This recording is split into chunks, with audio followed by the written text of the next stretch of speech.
పరమ పవిత్రమైన తిరుమల క్షేత్ర సందర్శనం ప్రతి భక్తునికి ఆధ్యాత్మిక దివ్యానుభూతులను ప్రసాదిస్తుంది. శ్రీవారి దివ్యమంగళ స్వరూపాన్ని దర్శించుకున్న భక్తులు తిరుమల యాత్రలో పలు ఉపాలయాలు, దర్శనీయ స్థలాలను సందర్శించవచ్చు. ఇందులో మరో విశేషమైన ప్రదేశం శిలాతోరణం.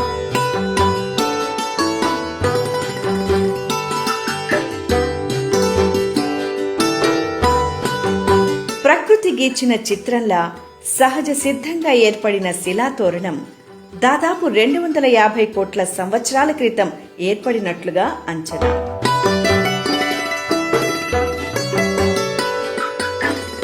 శ్రీవారి ఆలయానికి ఉత్తర దిక్కుగా కలిగిన శిలాతోరణాన్ని భక్తులు చాలా సులభంగా చేరుకోవచ్చు.